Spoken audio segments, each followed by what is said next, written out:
Shifting. Let's talk cash flow management. Let's talk improving your credit score. Let's talk investing. Let's talk finance with Melissa and Tony.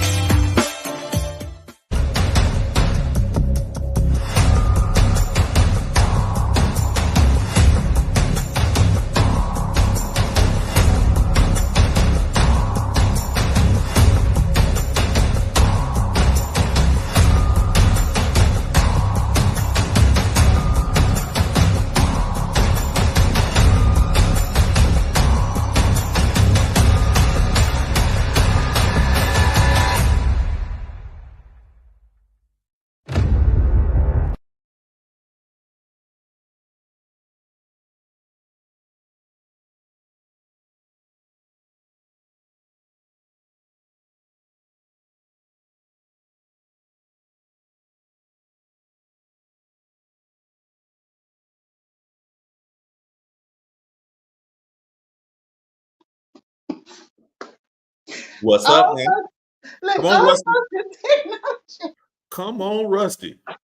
All about the technology for real on this because I'm thinking the box like, why are they doing that? What I was like, oh, here we go. Here we go. I had to laugh at myself. All right. It's okay. I ain't gonna hold it against you. The intro was banging again. Appreciate that. Let's dive in. No, we ain't gonna worry about that. We already know you, Rusty. It's okay. Yeah. Well, we was just on here last week. How Rusty can I be? Well, it's not the weather and then your age. You know, it's kind of creeping up on you. It's okay. No, it's you okay. did not. You threw my age in there too. We know what's coming. We know what's coming, don't we? We know what's coming. In less than 90 days. Okay, I already know. I will be hitting the big 50. Come on in. The water's fine. You'll be fine. Hang in there. You'll be fine. I'm just glad to be here to tell the story. I know that's right. You know, I ain't never been one of them that be excited about no getting old. I don't care about all that. As long as I can breathe and say, hey, I'm good. That's right. That's right. And plus, you know, I don't look a day over 35 anyway. I heard. You know, 35 that has been working a long time. Yeah. Anyway, hey y'all. If you are here for the first time, I am Melissa King. I'm a home-based business owner, and it's Thursday night, and we are here to talk finance. I have with me over here my partner, my what's the word? My mentor, my guru, my financial coach, Professor Tony Clopton. He has his PhD in money that he received not from Yale, not from Harvard, not from Princeton. He got his degree from the School of Hard Knocks. And let me tell you something. That program is hard to get through. He got the scars. He can tell you about it. So Mr. Clopton over here has been an entrepreneur for a number of years. I only recently got into entrepreneurship. With this business, we have a business called My Econ. My Econ is short for My Economy. Mel, what do y'all do with My Econ? I'm glad you asked. Let me tell you what we do. We teach financial strategies. And that is the topic tonight. Financial strategies, taxes, investing, all of those things, credit repair, all of the positive things that you need to know about money that you more than likely, now I can't speak for every school. I didn't learn it in school.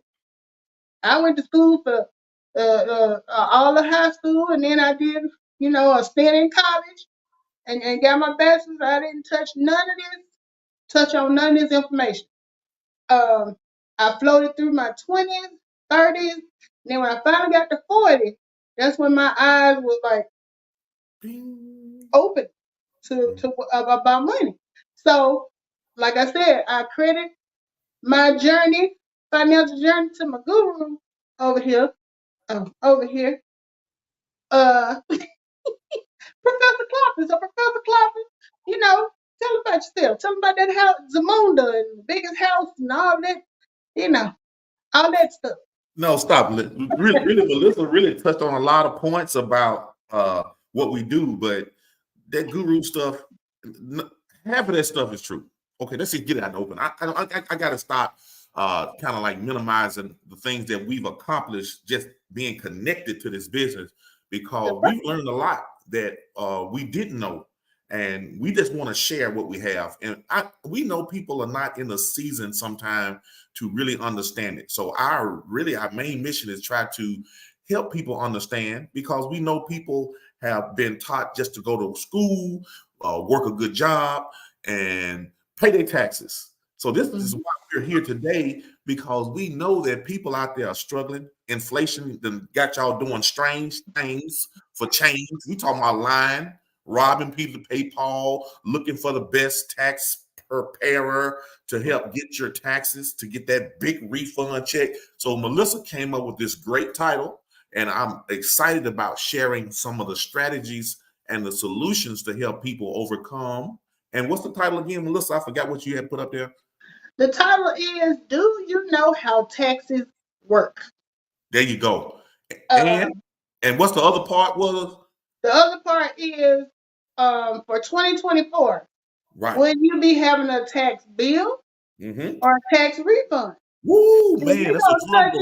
We're going to touch a little bit about, we're going to test your knowledge about your tax preparer. Ooh.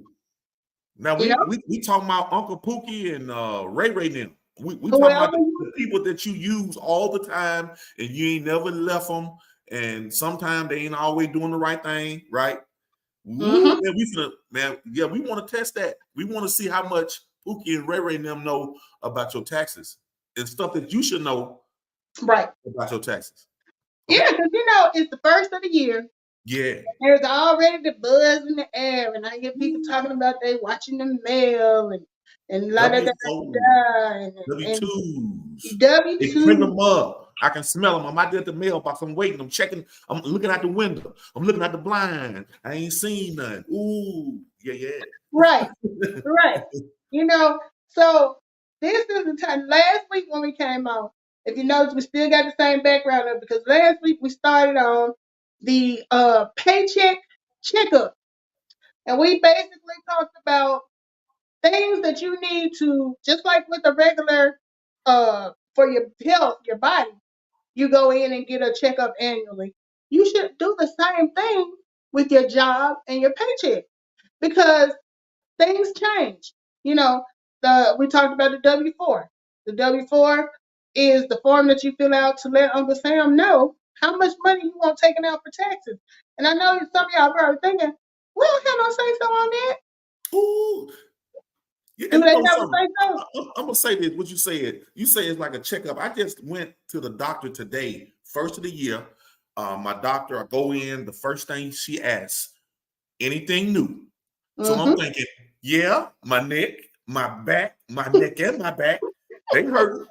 So she was like, okay, she writing stuff down, in the computer, doing all this stuff. So, okay, now she's trying to get me on a regimen to help manage my pain, right? She's going to probably write me a prescription for some pain medicine, all of that stuff.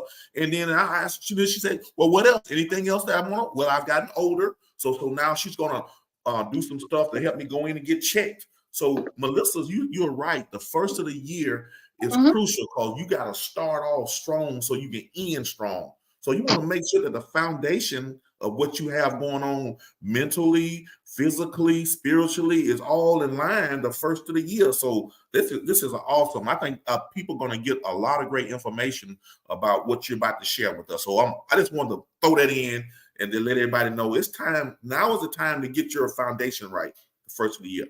It is. And similar to what it sounds like from what you're saying, y'all discussed, that she is getting together a strategy for how she is going to help manage how you personally is going to be you, but she's going to be, giving you the instructions, but how you going to manage your health for this year. That's right. So, in order to come up with a strategy, she had to ask all those questions to know where we are right now. So, like I said last week, we kind of talked about that and how you need to update your W-4 as often as your financial situation changes, or at least once a year. And when we start talking about financial situations changing, it can be anything from having a baby to your baby graduating college. They're not gonna be claimed. You're not gonna be able to claim anymore. It could be from you buying a house to you deciding to sell your house and you moving in with somebody else. Maybe you want to move in with your children or whatever. You're at an age where you don't let the house go. So, it could be any number of things. Your spouse could have died. You could have gotten married. For every action, it's possible equal and opposite reaction.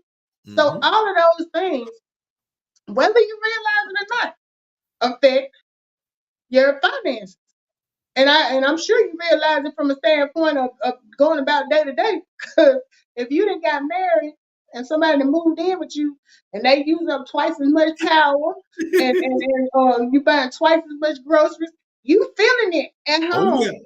Oh yeah. But you need to make sure you making uh I don't know what the word I'm looking for. You're making room for adjustments in your finances as well on your check, Right. because all of those things go into how they determine how much to be taken out. And again, I know y'all probably think when I say how much you want them to take out, you don't have an option. You have an option based on what your financial situation is. Now, if you are regular W-2 earner, you don't have a business of your own, and you go to work every day, you do your thing. Well, you pretty much can go in and find out what your tax what your rate, would you call it, your rate, what Yeah, rate you're I gonna be guess it's your taxed. tax liability or tax obligation based on the money you make, right? Right. Because Okay. it's usually a percentage. We say for people who don't have a business and they're a regular W-2 employee, it usually falls, what did we say, like 29 to 35%, something like that. Mhm. So that we're basically saying if you make $50,000, and this is just for federal income taxes, this is not including what you paying for a premium for health care, or what's coming out for Social Security, or what's coming out for whatever else, 401k. We're just talking about what they're taking out for tax. So they're taking, if you don't have a business and you're just a regular W-2 employee, they could be taking up 35%. So I'm even finna play myself and act like I'm finna add this out my calculator. Look, Numbers be off like, ooh, girl, that ain't right. I don't get paid to think after 5 o'clock, man. So I'm gonna take $50,000 right here, and we're gonna multiply that by 35%. So that's gonna be 0.35. That comes out to $17,500. That's Ooh. for federal income tax. So it's January, right? All right. If you know that your tax liability is 17,500 based on this number, then you can pretty much, if you get paid once a month, divided by 12. If you get paid twice a month, divided by 24. So personally, I get paid twice a month. So if I divide this number by 24, meaning every 2 weeks, they're going to split that amount up to take it out of my check. That came to, that's a lot. That came to $729. Mm. $729. And that's just for federal income tax. So what you're looking at is either you're going to tell them, look, go and get that 729 every 2 weeks now, because I don't want y'all bothering me at the end of the year trying to tell me what I owe y'all. Mm-hmm. So we just gonna take it out. But then you have to realize, all right, you know how much you make, right? So if you know what you're gonna be left with after they take that out. Well, the other thing is you could not let them take it out and end up at the end of the year having to pay all that money out. So it's really up to you. When we say, I know it almost sounds like a trick question, like, but you said I can tell them how much. Yeah. You can tell them how much you want taken out. now and how much you want taken out or you gonna pay back later. But then there are a lot of people who don't even realize it, but they're having too much taken out. Mm-hmm. Meaning every month let's just say they taking out 1,000, but you only need to take out 729 to meet your obligation. So that Right. means you got 300 extra that they taking out that they just gonna put over here on the shelf. Now they gonna invest it and do what they want to with it, but you will not receive any of the benefits of the investment. Right. So they basically saying, all right, we're gonna do a little savings account for you. And at the end of the year, we're gonna give you this money back, you know. But what you want to think about with that is what could you be doing with that $300 every paycheck versus letting them keep it for you and stack it up to the end of the year. If them keeping that $300 is making you have to go and use a credit card, which has an interest rate that's high. And every time you use the card, it's not like you using it and paying it completely off. So you are getting charged some interest. So what's happening is you're basically borrowing money when you use your credit card to get you through to the end of the year so they can give you back money that That was was all. yours anyway. Ooh, boy, you hit right there. See, that's So why a lot of people are messing up at. They be like, wait a minute now, I'm working and I'm barely making it. I got to do something to keep afloat. So they end up going to work more overtime. And then they get disgusted because they ain't seeing no more extra money because of the W-4 adjustment, like Melissa was saying. So this exactly. is really a good scenario. You on a roll, so you just keep going. Yeah, so if you're that person that usually gets a big refund, what that's pretty much telling you is you are letting them take too much money out during the year. If you chose to just break even, and I was talking to Tony today, he just schooled me on some stuff I didn't know. With the estimator, the W-4 estimator. He says now, because I know it's always giving you since they went into this thing, the option of seeing how much you would have to pay to break even, how much you would have to pay to all that stuff. He told me to tell me today. Now it's a button you can hit, and it'll tell you exactly how much taxes should be taken out for you to break even. What does break even mean? That means you got your money during the year. Now you're not gonna get no refund. But you got the money during the year when you needed it, versus you didn't use credit cards for 12 months trying to stay afloat so you can get your money back that was yours to pay down this credit card bill that you only have because you weren't letting them leave that money in your check. Now, it's completely at your discretion if you like that, and a lot of people do choose to treat it as a forced savings account. The IRS themselves sent out a letter a few years back saying that a lot of people do that. And they stated that the average person was overpaying their taxes by how much? Wasn't it a specific amount they Yeah, gave us? I'm sure somebody got fired behind that one. That kind of information that leaked out would disrupt their system. Like they're okay with getting more money from you and keeping you somewhat ignorant to how it works. So it's sad to say that the government is using your age to do stuff that they want to do, like for the country. But Right. in essence, the money is yours. You work for it year round. You should be the first one to make a decision on what needs to be done for you. Right. So you shouldn't have to get in line to get your money back when it was yours in the first place. Right. So that is, like I said, all totally at your discretion. You fill out that W-4. That W-4 communicate to the IRS how much money they're going to take out, what your plan is. You're going to tell them that, well, look, I want y'all to hold it for me. I'm going to get it at the end of the year. I'm going to struggle during the year, because I like a little struggle. It makes me feel like I earned my money when I struggle a little bit. Whatever your reasoning is, I don't know. Right. And then, or you saying, look, I need you to give me right now. I don't need you to say nothing up for me. Now, if you are in a situation like I was in, which is what really led me to this business, I wasn't trying to do no forced savings account. Matter of fact, that wasn't even an option because I usually ended up owing them. They were telling me that I was not having enough taxes taken out. But my finances said that was not the case. I'm like, Warren, my finances in my day-to-day living was telling me, look, y'all talking about I ain't paying y'all enough according to my bills. I'm giving y'all more than what y'all need. Right. So it was a situation where, you know, the thing about taxes is all in percentages. So Tony and I may not make the same amount of money, but we may get taxed in the same tax bracket because of it.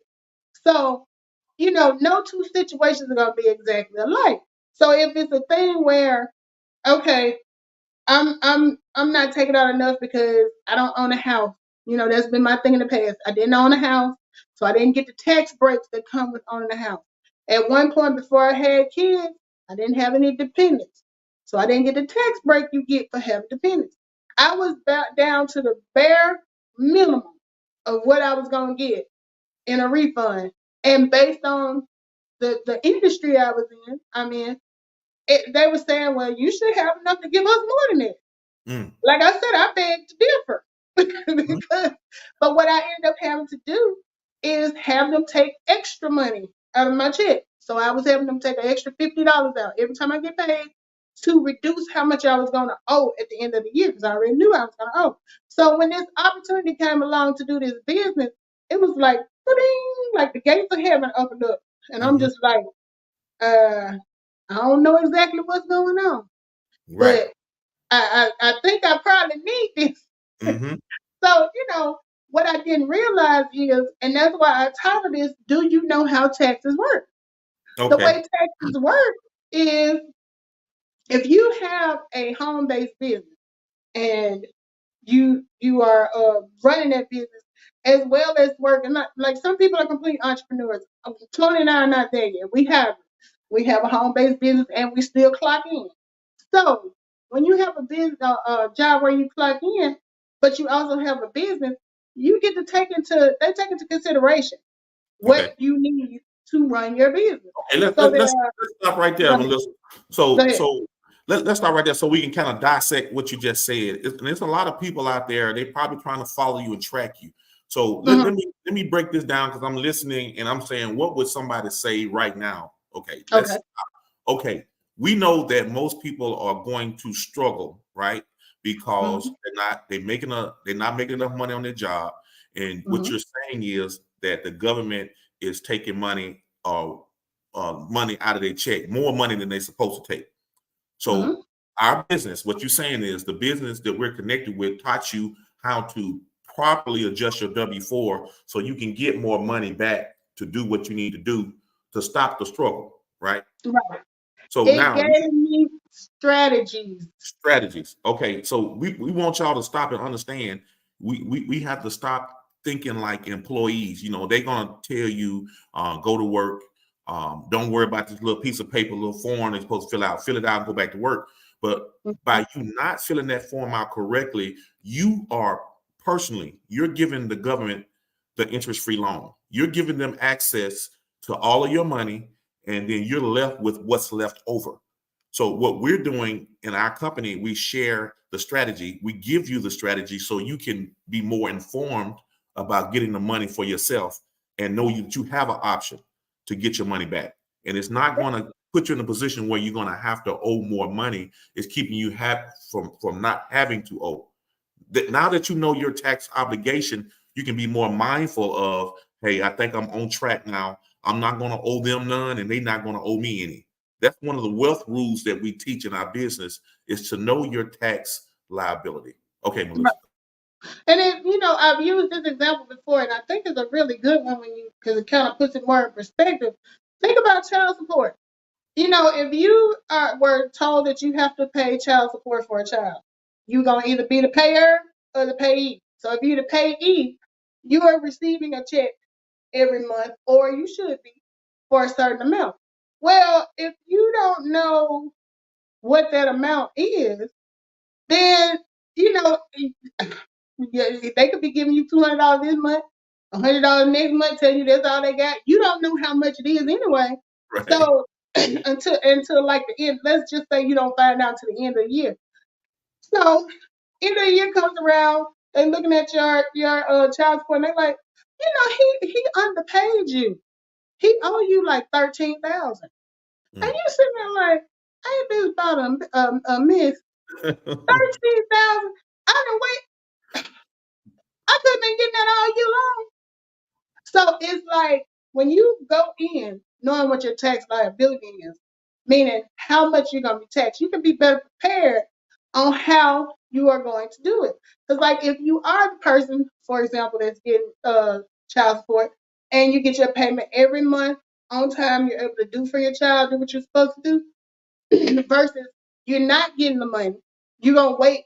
You tell them, let's just say you lost your mind and bumped your head and said, you know what? You ain't even got to pay me to the end of the year. Just give me all my money at the end of the year for Junior.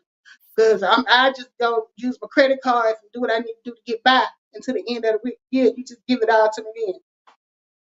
All year, you didn't have to buy school lunches, you didn't have to buy groceries, you didn't have to buy clothes because Junior growing left and right. And you have used your cash on your budget. When your budget goes under, you pull out your card, you use that.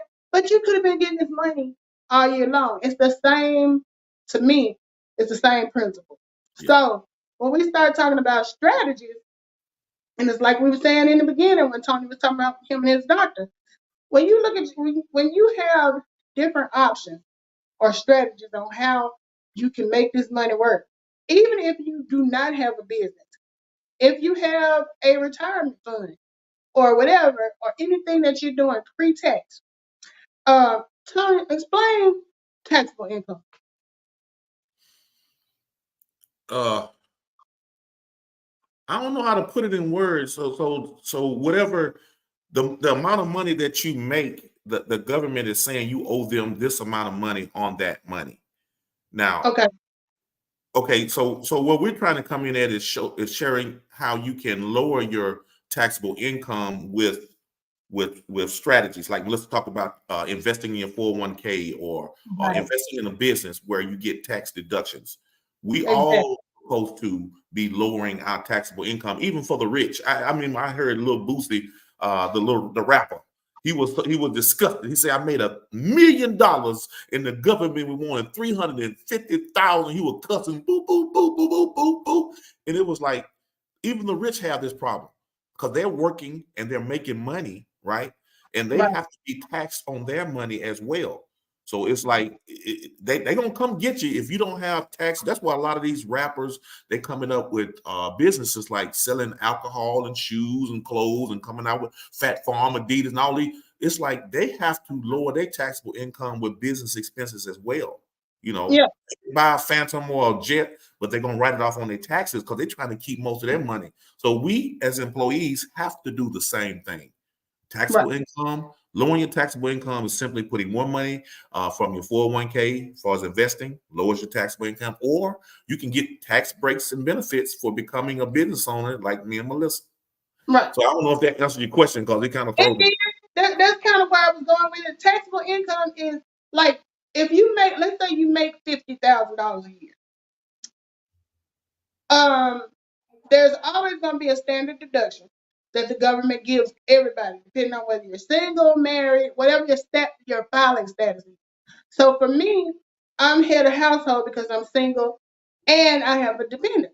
So I think last year, the standard deduction, meaning anybody who files, they're going to knock off of your taxable income this amount. And I think it was $13,500 last year. Okay. So let's say I made $50,000. They took off that first standard deduction, meaning they're going to slice that little part off, and you only going to be taxed on, if you made $50,000 and they took off 13, you get a standard deduction of $13,500. What is that? Don't make me add up in my head. I ain't even thinking about myself. Like 30 something? I don't know. When 30, I said I refuse to add up. Okay, 36,000. Okay. So that means my taxable income, if all I've got is that standard deduction, meaning I don't have any extra stuff, any Schedule C stuff. How you Tanya Buffer? Tanya, that's my one of my UAB homies. Okay, but good place. HIM graduate from UAB. What's up, Okay. Tanya? So yeah, so off the top, they already took off that amount. So my taxable income at this time is 36,500, Okay. meaning they can tax me at 35% on it. But if I have some other deductions, or if I do some things pre-tax, when I say pre-tax, that just means they're taking that amount out. So let's say I decide I'm gonna put $2,000 this year into my retirement fund. So they're gonna take on top of that 36.5. They already took the standard deduction out. Now they're gonna knock off 2,000 because you are saying, okay, you're gonna put that in retirement. All right, well, we can't tax you on that because you're putting that into your retirement. And when you get ready to retire, that's when you'll feel the taxes for that. But right now, as long as you put it in retirement, okay, we're gonna take that off. So now it went from 36.5 that I'm being taxed on to 34.5. Well, let's say I decide to do something else and I'm just using these examples for people who do not have a business. If you don't have a business and all that you have is like the pre-tax things that you can do on your job, maybe you do an HSA account. I do a health savings account. That's something else that's considered a pre-tax expense. So let's say you're putting $5,000 into that. Well, that chops more money off your taxable income. So what's happening is you done went from having a salary of 50,000 Mm-hmm. that's taxed at 35% to they took the standard deduction off. You went down to 37.5, no 36.5. You took the 2,000 off that you put in your retirement. That brought your taxable income down to 34.5. Mm-hmm. Then you got an HSA, took another 5,000 off. Now you're down to 31.5. Mm-hmm. So where you were originally going to be taxed at 35% on 50,000, now you're being taxed at 35% on right at 30,000. So of course it's going to be less, which means when they go in and calculate how much you're going to have to be taxed for the year and divide that number by 24 now, it's not going to be $700 some dollars. It's going Mm-hmm. to be less that's coming Right. out. Right. So those are the things that you want to go and look at your paycheck and give it a once over. And you know, if let's say before you had dependents, now you don't have dependents. That's money that is not going to be because they consider your dependent, your kids or whatever. If you're claiming them, you get a little bit more deduction for that. You get a Right. tax credit. So But go ahead. let's break this down, y'all. So it's like Melissa's saying, even if you don't have any, Lakivia on hey, here too. even if you don't have any kids, right? Let's say you're single. People don't realize just you having a home-based business alone is going to give you bigger, better tax deductions from all of that stuff because it's your Right. lifestyle, y'all. We know our lifestyle is centered around us going to work, coming home, taking vacations, buying Mhm. groceries, gas. All of these things are going to add up that can actually help lower your taxable income, like Miss Melissa was talking about. Like Right. you working your job, the job gonna throw this 401k at you. Hey, put money in here. You already struggling. You thinking, I ain't even got no money to invest. But we're Right. showing you how to free up cash that you were literally already giving away that you can actually help lower your taxable income. So most people don't know that on that W-4 form, it has options where you can add deductions from your home-based business. That's why we say meshing your job with a home-based business is really the best option right now, that really, because you're doing stuff anyway. Right. Your home office, your home, wherever you renting or you have a mortgage, it's going to help lower your taxes. You got utilities. The government already knows that you need the internet. You need your cell phone to run your business. So the average cell phone is $100 a month times 12. That's Mhm. $1,200 deduction. It lowers your taxable income down even further. But if you don't put these things into play, you lose. Right. That's all we're saying is like you think that you're losing, but you have more to gain if you understand how the system works. And this is why Exactly. we're here to And share. that is how people like, what's the man name from Iowa or Nebraska that said he made his Oh, tax Warren bill? Buffett. Warren Buffett. Buffett. Warren Buffett. Warren Buffett. That is how Warren Buffett was able to say that even though he is one of the richest men in America, his tax bill is lower than his secretary's because he has his own business and he's getting deductions from being a business owner. His secretary is the W-2 employee. She only works for him, so she's limited. After Mhm. she done did the what she can do with the retirement and whatever, if she don't have any other deductions outside of that, she's stuck. You know what I She's mean? yeah. So that is where this business came in and saved me 8 years ago because I was at a point where I didn't have anything more that I could deduct just being a W-2 employee. So I talked to Tony, and Tony's like, "You need a business," and I'm like, "But I don't know how to do nothing. What do I do?" Right. So that So was silly. I was like, you missed it. I'm like, man, I've been on this phone talking about 30 minutes to an hour telling you about the business, and then you tell me I need a business. And I'm like, I'm telling you the business. because the whole time he talking to me and telling me all these great benefits and stuff, all I'm sitting there thinking is, what kind of business can I open? What I'm gonna do? I don't cook. I don't sew. What am I do? I need a business. And that's Yeah. when he was like, this is the business. So what I learned very quickly is I did not have to have a degree in finance to understand how finances work. This man does not have a degree in finance. I told y'all he got his PhD from the School of Hard Knocks. But he is able to share information with me that got me in the position where I am, even though I was making good money, I had gone to school, I consider myself fairly smart, but it's not about being smart if you don't have the information. Think about it. Most of us learned what we learned about finances and retirement and investing from our parents. Now, I can't speak for everybody, but my parents ain't but 2 generations away from the cotton field. So their financial planning was get a good job. No, go to school, get a good job, go to that job on time, don't get fired. Uh, that was it. That was all they knew. They didn't know investing and rate of return and Charles Schwab. They didn't know all that. So I cannot penalize them for not teaching it to me if they didn't know it.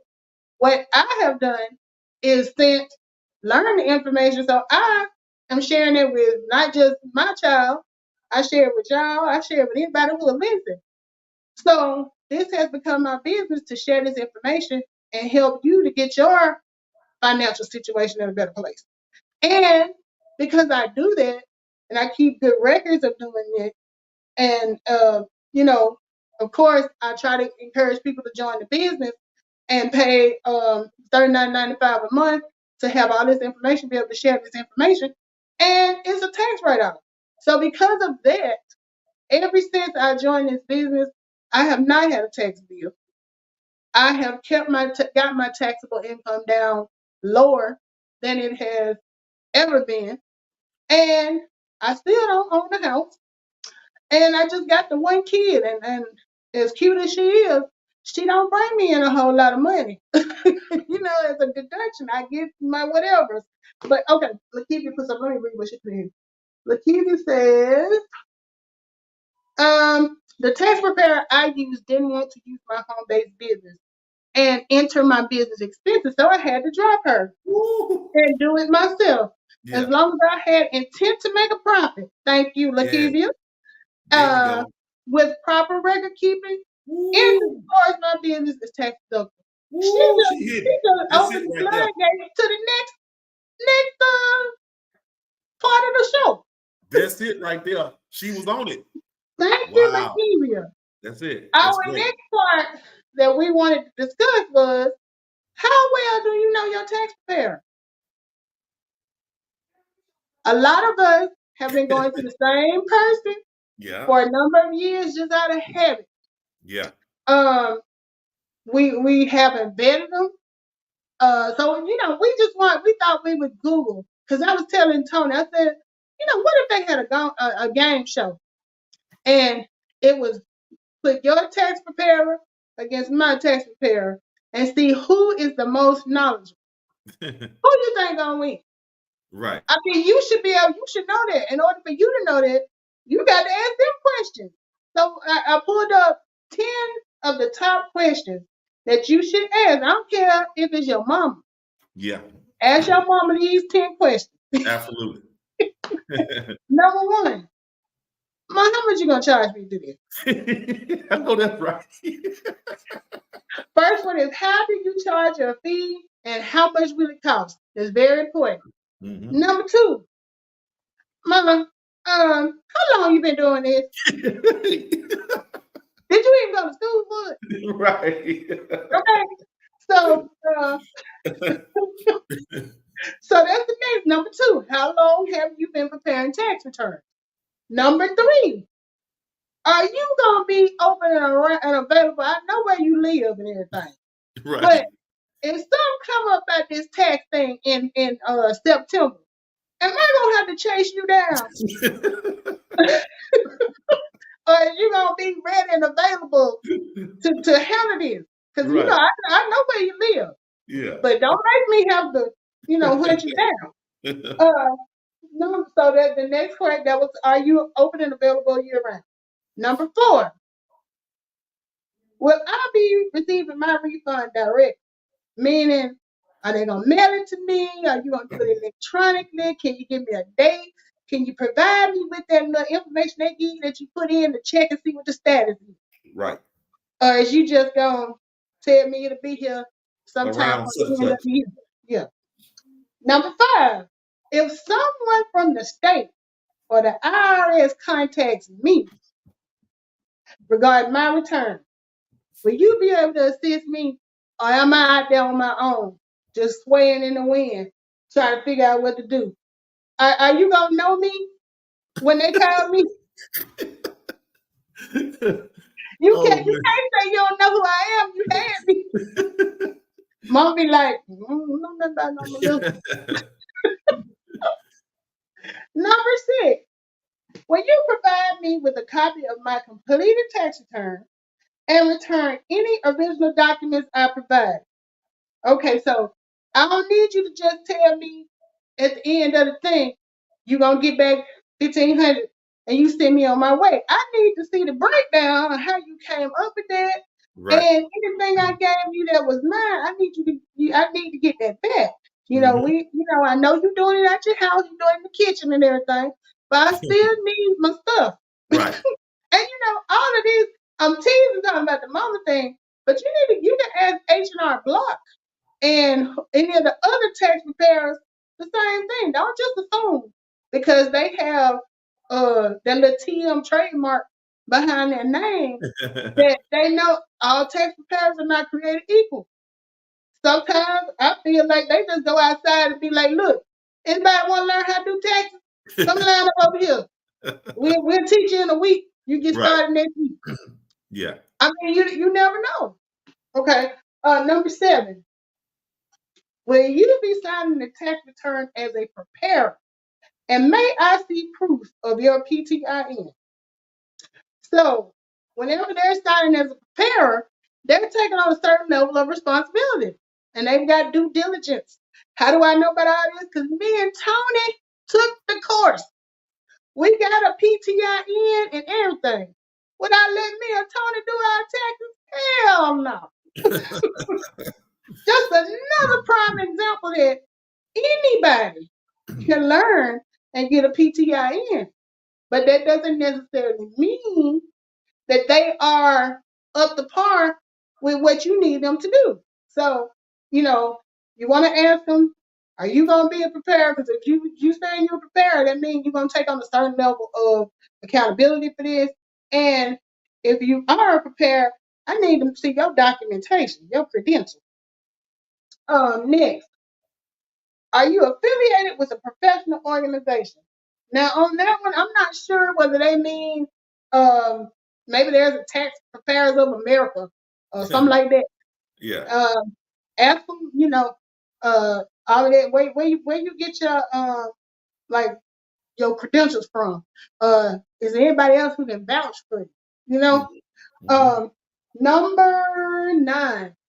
Do you have a professional license, credentials, or training? If so, may I see proof, including your current status? So you should have an up-to-date PTIN number. You should have, some people are CPAs, and people hear CPA, and I think they just assume that they are like God when it comes to taxes. Now I can't judge. Like I said, Tony and I took the course, but I can't sit here and tell you who's a good CP, what the advantage is of being a CPA versus the other. And what I learned in school, even in my profession, they don't let anybody sit down and take the test. You could just get lucky if it's multiple choice and hit all the right answers, and then you get a certification. Right. I'm just That saying. title don't mean nothing. Right. Right. And number 10, how do you learn about new tax laws? Now, if you have been going to the same person for the last 30 years and they've been doing the same thing, they may be doing it right. But do you know if they're up to date on any changes? One of the things that I like about our business is, as home-based business owners, there are a lot of changes that happen. I remember one year they was paying for meals and entertainment. Another year they said they ain't doing that no more. Then one time they was reimbursing 47 cents a mile. Then it went up to 68% a mile, 68 cents a mile.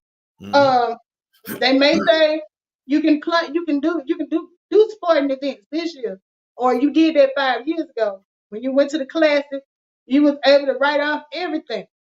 Then you went to the class last year, you was on your own. So they said we're not covering that type of stuff anymore. So your tax person needs to be knowledgeable of these changes, especially if you are paying them to do a service, which is why you don't want me. I'm gonna be asking you to look it up online. Go to IRS. Hey, you know what? Here's the thing, though. A lot of the software has and is making it easier for you to be able to do it yourself. But like even with our business, we're in a business where we're educated by a lot of tax preparers and a lot of multimillionaires. So they stay up on the tax laws, and I love the way they drop this information down and make sure that everybody understands it. So yeah, the software with AI out there, you can literally do it yourself. But for some people that have a business, may have 2 or 3 businesses, a couple of houses, some rental properties, I would suggest to go ahead and use somebody that understands all of that stuff. And it's okay. And you do really need to know a little bit about how this stuff works, especially taxes. Like Melissa say, will you have a tax bill this year or a tax refund? So if you're in trouble with a tax bill, I know most people know how they got into tax trouble. Like at the end of the year or the middle of the year, people go exempt on their tax return, on their W-4. They go in and adjust the W-4 because they like and see the extra money, and they're ended up being short from their tax liability, their tax obligation, and then they want their tax preparer to perform a miracle to get them more money. And most of the time, the tax preparers are lying to get you more money so they can get you to come back next year. So I can tell you, if you see a $3,000-$4,000 tax bill, you probably ain't going back to that tax preparer thinking they did something wrong and it was all on you. Right. And like I was saying, Tony and I, we took the course just because we wanted to be more knowledgeable. Not that we wanted to start our own tax preparation business, but when you're going through these questions, okay, let's say you ask all these questions and they got answers for you. If you don't know whether the answers should be something different, like if they tell you, well, I got a RST certification. Oh, okay. You don't know what that is. Right. He could be telling you he got a certification to drive a CDL to drive trucks. And because you don't know the language, you like, well, he got a CDL. He said he got a CDL. And sometimes you can be like, what they got to do with taxes? So it's always good, especially and we really wanted to do it because we had the business. You know, it's one thing when you're just W-2 and it's pretty straightforward and you don't have, you know, anything other than standard deduction. I did those taxes myself a lot of times. Right. But when you get to a point where you have, like Tony has multiple businesses, I just have the side business, but I want to make sure that I'm doing it appropriately. So I don't do my own, so to speak, but I do look over what my tax preparer does, and I ask questions. If you don't know, you can't ask questions. Yeah. So, you know, anytime it's involving your money, get involved. I remember a time when all I did was go and do the little checklist and answer the questions. And then the tax person was back there with my form. She had somebody bring her the forms. I sat and waited on the stuff. She called me back, told me either how much I owe or how much I was going to get back. I didn't ask any questions because I didn't know what questions to ask. The only thing I could ask her was, what can I do so I don't have to pay? Have a baby, buy a house. That's not gonna happen between now and next year, ma'am. So Right. you got anything else for me? Not at one time did she ever say, have you considered starting a home-based business? Right. So you know what? I think a lot of times, I don't know all tax preparers. Sometimes they get caught up in saying next because time is money, and if Right. they have a tax preparer, they know that they got some regular stuff. Hey, come in, get you out in an hour. But if you come in with a lot of paperwork, and they be like, hey, we not gonna use that little business of yours because it's taking too much time. They losing money dealing with you. So it's like you got to be careful about who you go to. If they can be And too especially busy, too, if they're you gonna don't lose. have You're gonna your, lose some money. Yeah. especially too, if you don't have your stuff together. The good thing about ours, we have a cash flow manager. So if I come in there and tell you I got my little business and you start asking me questions, bam, here all my stuff right here. It's Yeah. categorized. If you don't want to categorize, I can sort it by date. How you want it. Right.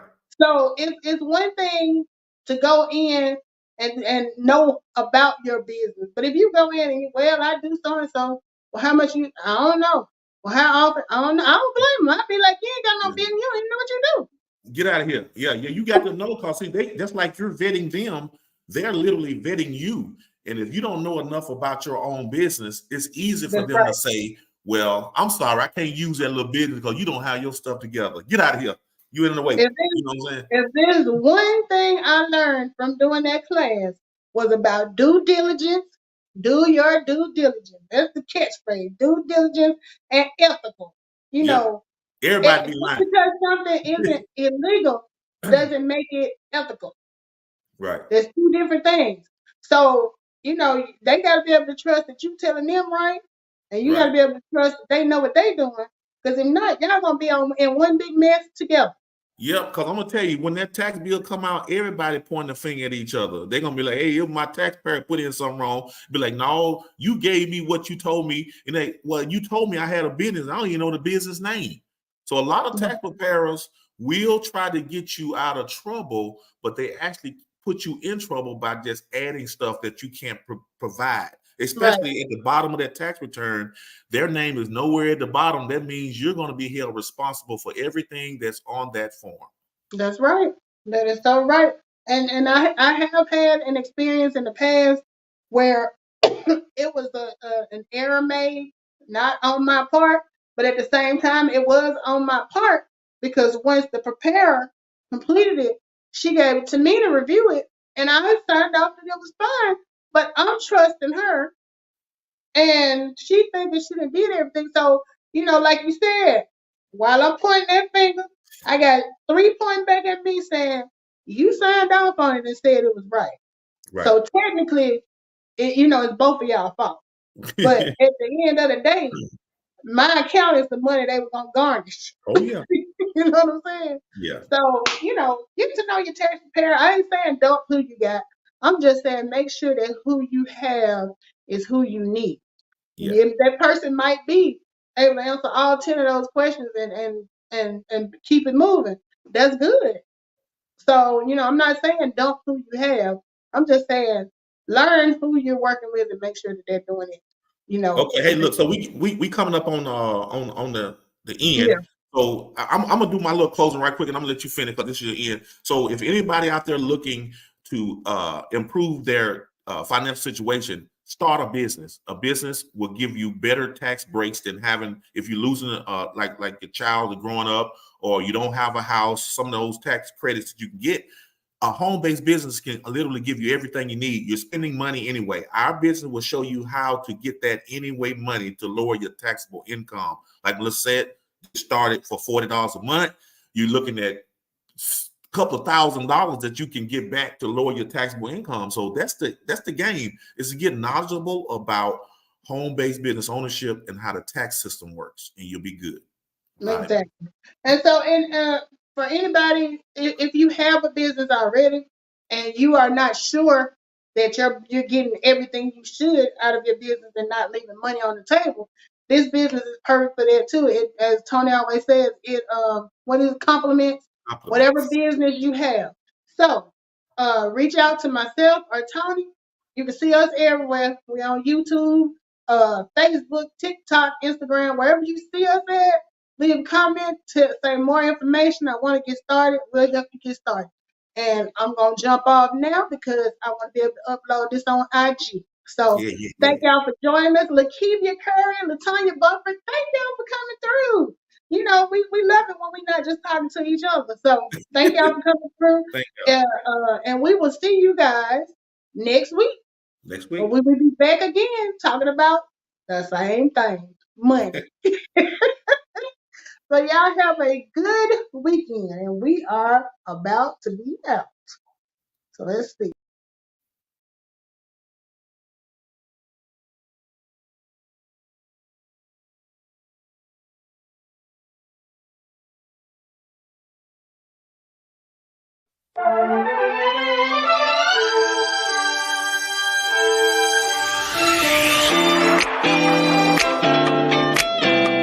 Thank you for being a part of the conversation.